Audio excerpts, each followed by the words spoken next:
Hey everyone, Mo Morales, home bored, so I figured I would entertain myself and put a quick list together of things I like to see in a perfect camera coming out sometime soon.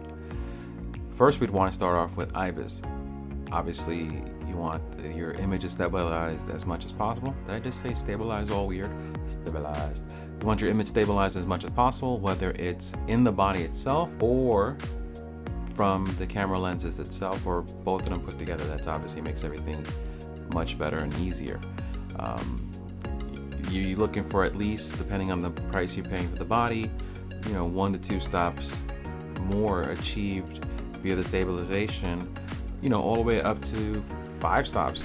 Obviously the more stops you get, the more you're going to pay for the product, either the lens or the body. But either way, I think it's very important to have that in your next camera body or system. What else do we have here? My list is right down here in case you're like over here. Eye autofocus. Obviously, you want your focus system to be driven by either face detection or eye detection, preferably eye detection, whether you're doing it for video or photography. The older we get, the harder it is for us to do it naturally, and if the camera system is doing it, hopefully it's doing it at a fast enough pace that it keeps up with your model, whether it's they're turning around, looking back, and locking right into the eyes, minimizing what you have to do manually. So definitely eye autofocus at a fast responsive level is something I would want to see in my next camera. If you're coming out with a brand new lens system for a new camera mount, you definitely want to have a OEM delivered adapter. You want to make sure that you're not, alienating your previous customers who have purchased thousands of dollars worth of lenses because you've come up with a new system that they can no longer use those old lenses. So a OEM developed adapter for your camera for your old lenses is a must. Whether you have to create 1 or 2 different adapters depending on how many old lens series you have, the more the better. All right, don't make me regret buying your old system because you now have a new system. Make me want to jump into that new system with bringing my old stuff. Make sense? Let me know. I like to see brands clean up their menu system. Sony, Nikon, Canon, Fuji, they all have their own version of a menu system, and the menu system in Sony seems to be a nightmare. It's got 18 different tabs. It has 17 different pages per tab. I'd like to see all the brands get together and have a powwow, a talk, and decide how they're going to design menus going forward. Obviously, with each brand having their own unique niches, beaches,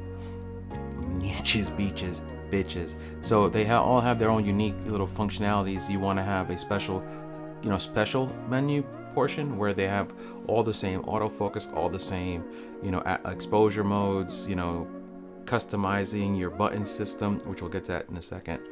But you'd also love, them to be uniform across the board so that no matter what camera you pick up, you would have some kind of ability to just jump in and adapt to it really quickly. Obviously, they don't want to do that because they want to make the most money for their own brand. Again, this is just my dream camera, so everyone's going to offer you something different. And finally, more buttons on the camera instead of less cameras on the button. I enjoy a camera that has a D-pad with 4 different directions on it, plus a center button, a C1, a C2, a C3, a C4, an an AE focus lock, or an AF focus lock button. The more buttons you have on the camera, hopefully you're going to allow me quick actions so that I don't have to jump in your menu, which is confusing enough as we covered, and focus on what I'm doing, shooting, memorizing where the action is with my thumb and fingers so that I can get the shot and not worry about, oh goodness, I have to jump into this menu, do this, do that, and miss the moment where the fiance is kissing his girlfriend or anything like that. Minimize the work I have to do to get the shot. Yeah, you know what, that makes everybody a better photographer automatically, so some of the old school people would be upset about that, but we're not living in the 50s, so technology is here to help us all. Don't be afraid that you're gonna lose your market because everyone can shoot on a level that makes them a professional. Remember, it's your talent, it's your personality that brings people to you as customers. I think that's it. That's all. Just a real quick video to go over what I want to see in the next. Excuse me 1 second. Someone's bothering me. So the stuff I want to see in the next. Excuse me, you're blocking up my brain. The things I want to see in the next perfect camera body. And obviously, as Camera Conspiracy has shown the world, there is no perfect camera. So this is just imaginary, and I dream about it every day. What do you dream about in your perfect camera? Let me know. Put it in the comments below. Don't put it in the comments below. I don't know what to tell you. If we needed something to do to keep busy today, right? No, he's shy. He doesn't want to say anything. Again, thanks for watching. It's PJ and I, your Uncle Mo. Have a good one.